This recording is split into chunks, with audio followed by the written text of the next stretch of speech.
എല്ലാവർക്കും നമസ്കാരം. ഞാൻ ഷെയ്ഖ് ഹസൻ ഖാൻ, പർവ്വതാരോഹകനാണ്. 7 ഭൂഖണ്ഡങ്ങളിലെ ഉയരം കൂടിയ കൊടുമുടികൾ കീഴടക്കിയ ഏക മലയാളിയാണ്. ഇപ്പോൾ 7 ഭൂഖണ്ഡങ്ങളിലുമുള്ള ഉയരം കൂടിയ കൊടുമുടികൾ പരിചയപ്പെടുത്തുന്ന ഒരു സീരീസാണിത്. അതിൻ്റെ ഭാഗമായിട്ട് ആദ്യമായി നമ്മൾ പരിചയപ്പെടാൻ പോകുന്ന പർവ്വതം മൗണ്ട് എവറസ്റ്റാണ്. ലോകത്തിലെ ഏറ്റവും ഉയരം കൂടിയ കൊടുമുടിയാണ് മൗണ്ട് എവറസ്റ്റ്. മൗണ്ട് എവറസ്റ്റിൻ്റെ ഉയരം 8848.86 മീറ്ററാണ്. അത് ഏറ്റവും പുതിയതായിട്ട് വന്ന ഒരു ഉയരമാണ്. കാരണം ഈ മൗണ്ട് എവറസ്റ്റ് വളർന്നുകൊണ്ടേ ഇരിക്കുകയാണ്. മൗണ്ട് എവറസ്റ്റ് മാത്രമല്ല, ഈ ഹിമാലയം മുഴുവനായിട്ട് വളർന്നുകൊണ്ടിരിക്കുകയാണ്. ഹിമാലയം ഒരു ഫോൾഡ് മൗണ്ടനാണ്. ടെക്ടോണിക് ആക്ടിവിറ്റീസ് മൂലം ഇതിങ്ങനെ പൊങ്ങിക്കൊണ്ടേയിരിക്കുകയാണ്. ഒരു നഖം വളരുന്നത് പോലെ ഇത് വളർന്നുകൊണ്ടിരിക്കുകയാണ്. എവറസ്റ്റിൻ്റെ മുകളിലെത്താൻ 2 റൂട്ടുകളാണുള്ളത്. ഒന്ന് നേപ്പാൾ സൈഡിൽ കൂടെ കയറാം, 2 ചൈന സൈഡിൽ കൂടെ കയറാം. നേപ്പാളിൻ്റെയും ചൈനയുടെയും ഏറ്റവും ഉയരം കൂടിയ കൊടുമുടി എന്ന് പറയുന്നത് മൗണ്ട് എവറസ്റ്റാണ്. രണ്ടിൻ്റെ ഇടയ്ക്കാണ് ഇത് കിടക്കുന്നത്. ഇന്ത്യൻ പ്ലേറ്റും യൂറേഷ്യൻ പ്ലേറ്റും തമ്മിൽ ചേർന്ന് ഇടിച്ചിട്ടാണ് ഈ ഫോൾഡ് മൗണ്ടൻ ഉണ്ടായിരിക്കുന്നത്. ആ ഇടി ഇപ്പോഴും നടന്നുകൊണ്ടിരിക്കുകയാണ്. ഈ ഇടി നടന്ന സ്ഥലത്ത് തിയത്തിസ് എന്ന് പറഞ്ഞിട്ടുള്ളൊരു കടലായിരുന്നു, സീ ആയിരുന്നു. അപ്പം ഈ സീയിലാണ് ഈ പർവ്വതം ഉയർന്നു വന്നിരിക്കുന്നത്. അപ്പോൾ അതുകൊണ്ട് തന്നെ ഈ പർവ്വതങ്ങളുടെ മുകളിൽ, എവറസ്റ്റ് പോലുള്ള പർവ്വതങ്ങളുടെ മുകളിൽ ഫോസിൽസും ഷെല്ലുകളും ഒക്കെ കാണാനുള്ള സാധ്യത വളരെ കൂടുതലാണ്. നേപ്പാളിൽ എവറസ്റ്റിന് പറയുന്ന പേര് സാഗർമാത എന്നാണ്. അതുപോലെ തന്നെ ടിബറ്റിലെ എവറസ്റ്റിന് പറയുന്ന പേര് ചോമോലിഗ്മ എന്നാണ്. പിന്നെ എവറസ്റ്റിൽ നമ്മളെ കയറാൻ സഹായിക്കുന്ന ഈ എവറസ്റ്റിൻ്റെ മടിത്തട്ടിൽ ജനിച്ച് വളരുന്ന ആൾക്കാർക്ക് ഷെർപ്പമാർ എന്നാണ് പറയുന്ന പേര്. ഈ ഷെർപ്പമാർ ഈ ഉയരത്തിൽ ജനിച്ച ആൾക്കാരായതുകൊണ്ട് തന്നെ അവർ ശാരീരികമായിട്ട് നമ്മളിൽ നിന്ന് വളരെ ഡിഫറെൻ്റ് ആയിട്ടുള്ള ആൾക്കാരാണ്. അവരുടെ രക്തധമനികളുടെ വലിപ്പം കൂടുതലാണ്. അവരുടെ ബ്രെയിനും തലച്ചോറും തമ്മിലുള്ള ഡിസ്റ്റൻസ് കുറവാണ്.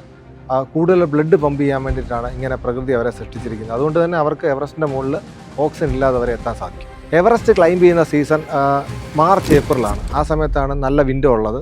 ഞാൻ എവറസ്റ്റിൽ പോയത് 2022 ഏപ്രിൽ മെയ് സീസണിലാണ്. മെയ് മാസം 15-ാം തീയതി രാവിലെ 9:30-ക്കാണ് എവറസ്റ്റിൻ്റെ മുകളിൽ ഞാൻ എത്തിയത്. ഇന്ത്യയുടെ 75ാമത് സ്വാതന്ത്ര്യ വാർഷികമായിട്ട് ബന്ധപ്പെട്ട് ലോകത്തിലെ ഏറ്റവും വലിയ ഇന്ത്യൻ ദേശീയ പതാക എവറസ്റ്റിൻ്റെ മുകളിൽ ഉയർത്താനുള്ള ദൗത്യവുമായിട്ട് ബന്ധപ്പെട്ടിട്ടാണ് ഞാൻ എവറസ്റ്റിൽ പോകുന്നത്. എവറസ്റ്റിൻ്റെ മുകളിൽ കൊടുങ്കാറ്റായതുകൊണ്ട് ഇത്രയും വലിയ കൊടി അതിൻ്റെ മുകളിൽ ഉയർത്താൻ സാധിച്ചില്ല.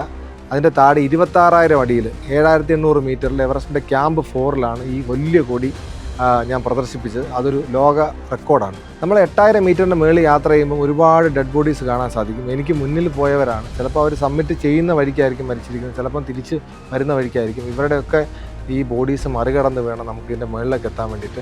ഈ ബോഡി താഴേക്ക് കൊണ്ടുവരുന്ന അത്ര എളുപ്പമുള്ള കാര്യമല്ല. ഏകദേശം 30-40 ലക്ഷം രൂപ വരെ മുടക്കിയാലേ താഴേക്ക് കൊണ്ടുവരത്തുള്ളൂ. കിടക്കുന്ന പല ബോഡികളും ആരുടേതാണെന്ന് പോലും അറിയത്തില്ല. അതുകൊണ്ട് നേപ്പാൾ സർക്കാർ ഇതുവരെ ഈ 10-200 ബോഡികൾ റിമൂവ് ചെയ്യാതെ തന്നെ ഇട്ടിരിക്കുകയാണ്. ഈ ബോഡികൾ ക്രോസ് ചെയ്യുമ്പോൾ നമുക്കൊരു ഭയങ്കര വിഷമം തോന്നാറുണ്ട്. കാരണം ഇത്രയും എഫേർട്ട് എടുത്ത് വന്ന ആൾക്കാരാണ് ഈ കിടക്കുന്നത്. അവർക്ക് എന്തുമാത്രം എക്സ്പീരിയൻസ് ഷെയർ ചെയ്യാനുണ്ടായിരിക്കുമെന്ന് നമുക്കറിയത്തില്ല.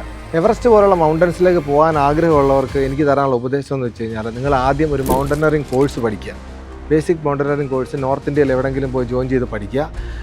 നിങ്ങൾ ഏതെങ്കിലും ഡിഗ്രി കോഴ്സ് കഴിഞ്ഞിട്ട് നിങ്ങൾക്ക് ചെയ്യാൻ പറ്റിയ ഒരു കോഴ്സാണ് ഈ മൗണ്ടനറിങ് കോഴ്സ്. നിങ്ങൾക്ക് ലൈഫിനോടുള്ള ആറ്റിറ്റ്യൂഡ് തന്നെ മാറ്റുന്ന ഒരു കോഴ്സാണ് mountaineering course. So I prefer you to join a mountaineering course after a degree. +2 കഴിഞ്ഞ് പോയാലും കുഴപ്പമില്ല. കാരണം ഒരുപാട് കുട്ടികൾ അവിടെ വരുന്നുണ്ട്.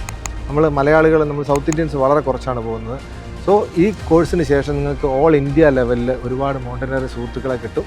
അതിനുശേഷം നിങ്ങൾക്ക് ഓരോ പർവ്വതങ്ങൾ കയറി നിങ്ങൾക്ക് നിങ്ങളുടെ എവറസ്റ്റ് കീഴടക്കാം.